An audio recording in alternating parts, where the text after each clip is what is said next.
Well, good morning, friends. Mark Holmes here, of course, with my buddy Cowboy Joe Boo, as well as Joe Bear in the house. And as always, I appreciate each and every one of you guys, as well as you ladies, joining in for the Joe Boo Sports Report.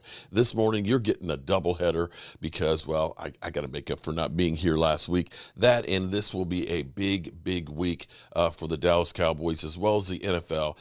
My first video this morning actually was part of the schedule release. The NFL doing what they do are spreading the wealth so that way they can make more of it. On Good Morning America have announced the first doubleheader for Monday Night Football, which is the Titans traveling to Buffalo to take on the Bills, and then the Vikings traveling to the Link in Philadelphia to take on the Philadelphia Eagles. And they'll be announcing the games throughout the week on each of the different networks till finally on Thursday at 6 p.m. Eastern, the teams will be able to announce their home openers, and then the whole schedule release will be at 8 o'clock. So, we're getting little drips and drops of the schedule being released, getting teased the heck out of, because that's what the NFL does. And they know we are hook, line, and sinker hooked onto the NFL, and they can take their time reeling us in. Part of this, starting out with, is actually in Texas, where they're having the Texas Barbecue Festival, where we have Joe Buck along with Troy Aikman, who did the announcement for Good Morning America, and our quarterback Dak Prescott's there. Dak, of course, being the draw that is and part of the whole event there, talked about barbecue and his favorite barbecue and so on, but also too what he's looking forward to in the season. What you'll notice in the clip is you'll notice Troy Aikman and Joe Buck there in the background there as they get ready to judge some of this barbecue. So let's take a look here this morning. Barbecue, America's team, Good Morning America. What a Monday, all taking place right here in North Texas at Pecan Lodge. Okay, of course, we had to bring in Joe Trahan bright and early, and he has a very special guest. Good morning, you guys. Hey, how you doing? Yeah, I'm up. I'm up really early, by the way. We're at Pecan Lodge. What a cool day we got going for you now. It's the United States of Barbecue. They're doing it on Good Morning America. They asked me to be a judge because this body is made by barbecue. No, it's not. More importantly, here's what I want to tell you about. Look who's here as well. The man himself, Dak Prescott, going to be a part of this fun competition. So, Dak, listen, he's from Shreveport. He's got those Louisiana roots. I know you know good food, right? Mm-hmm. Definitely know good cooking. God being from Louisiana, my Louisiana roots, my grandparents, just having the food background in my history. I'm excited to be here today. Now, this is a little early for Dak Prescott, a little early for yours truly. It's a little. I know you get up early to work out, but this might even be a little early for you, right? What time was the wake-up call this morning? Wake up this morning is 4:15, just a couple hours earlier than normal, but who doesn't want to wake up with some barbecue? All right, so we get a chance to try Pecan Lodge, which is the home team. This is like a big playoff they got going on, right, against Smokin' John's. So we'll be judges for the Good Morning America competition. That's going to happen in just a few minutes. And so when you think about great barbecue, Dak, what's important for you? What goes into it for you? I think something that's important is how does it taste without the sauce? I feel like a lot of people barbecue, pour the sauce on there, and that masks how it's cooked, where I feel like good meat doesn't need the sauce. So I'm excited today to see who doesn't need the sauce. There you go. See, he knows what he's talking about, right? It's got to fall off the bone. It's got to be moist. That flavor's got to be baked in to where it's sauce optional. Now, I like a good sauce now, especially if you throw a little brown sugar in there, but we won't go down that road. I don't want to give away all of my secrets, Dak. Speaking of something that's not secretive or anything like that, I know you guys want a bounce back season this year. Tell me about your mindset and where you guys are in the locker room and as a team in terms of trying to get things done this year on the field. Yeah, obviously we had some success last year, and so we've got a good place to build from. Coming into our third season with this coaching staff and just the young team that we had last year, just being able to grow on the good things that we did last year, but take that next step. And take that step means win that playoff game and make a run from there. So excited to do all the small things, the detailed things, create this brotherhood and this camaraderie throughout the offseason, and look forward to peak as we head into the season. And listen, you guys, the work's going on right now because Dak tells me as soon as he's done here, he's got to go run some sprints, right? That's definitely right. I'm going to have to take it light on the barbecue. All right, so last thing is this, because I want to know, I'm curious, the best barbecue that Dak Prescott has ever had, what city were you in? I know you guys obviously travel a lot. Where was it? Yeah, it was definitely Grandma's. Great answer. Politically correct. Smokin' John's, all of them. All the great barbecue here in Texas and here in Dallas, but my grandma, she wins. Yeah, I love it. This guy, okay, listen, when the quarterback thing is done, he's going to be a great politician. All right, we're going to have a lot of fun today. We'll throw it back to you guys now. And yes, I am up. Back to you. Well worth getting up early, and he was right. Very diplomatic answer by Dak. He knows that if he expresses any favoritism, one, that's a missed marketing opportunity, but two, you got to show Grandma some love. You got to honor the home-cooked barbecue. At least he's got all day to work that off. It's pretty early for some barbecue.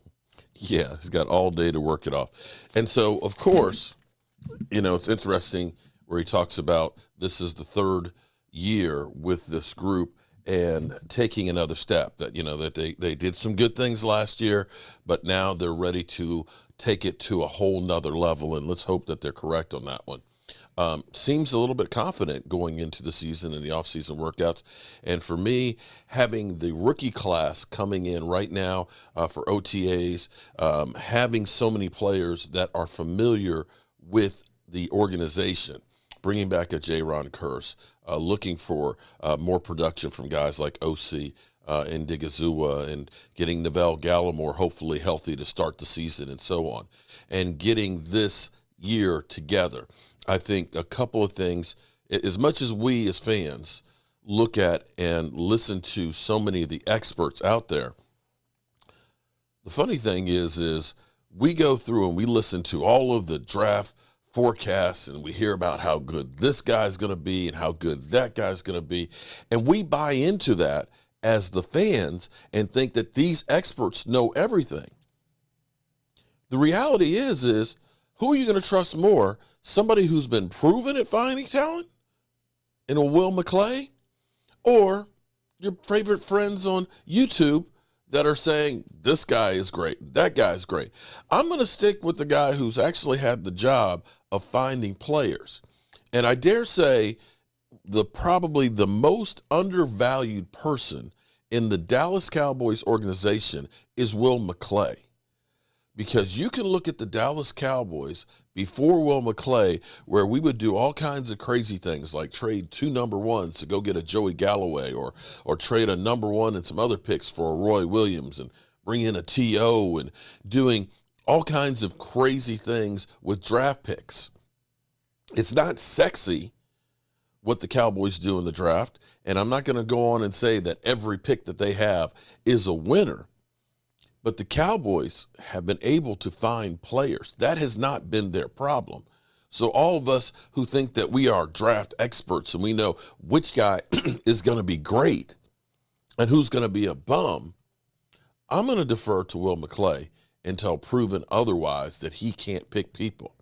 So if he tells me that Tyler Smith should be a really good offensive lineman, and even if we go through and say, well, Connor Williams, didn't live up to expectations. Well, I dare say he had a better career than, say, what the Giants did with Eric Flowers. I will say that we've had a hell of a lot of hits, and I look forward to last year's draft picks that are there working out now, along with this year's draft picks, and looking for Micah Parsons to step up to a higher level, looking for Diggs, who is one of the most maligned players in the NFL, it seems. A guy in his second year has done something that nobody has done this century, that people think that he's trash. If he can hone his skills a little bit more, along with the ball hawking, you could be looking at one of the best corners in the next couple of years. I look at the possibility of the offensive line being in better shape than it was last year. I look at Terrence Steele, who nobody thought was good enough to be an NFL starter, becoming the 3rd best offensive lineman we had on the team. I'm looking forward to him in his 3rd year, a contract year, to be playing a lot better as well, to solidify that right side of the line. I hope and pray that Tyron Smith can stay healthy. I don't have faith in it, but I feel better knowing that we have a guy like Josh Ball that's there, and that we've drafted some other players to fit on the offensive line.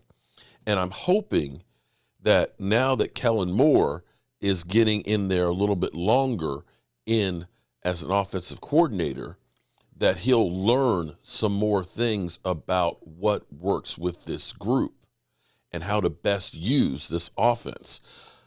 12 personnel, hurry up offense. 12 personnel, hurry up offense, and do these things better in the coming year. So I think we have a lot to look forward to. I know we are looking against precedent of nobody repeating as NFC East champions. I know that the Eagles and Philly 500, they're licking their chops and believing that they've already won the division. There's a reason why you play the games. All right, guys, I've got work to do in the workshop. As always, I appreciate each and every one of you. We'll be right here tonight, 9 o'clock Eastern, for our live stream, and I hope you guys tune in for us. You know how we roll. Mark Holmes here, and as always, I want to thank you all for watching, commenting, subscribing, and being part of the Joe Boo Sports Report.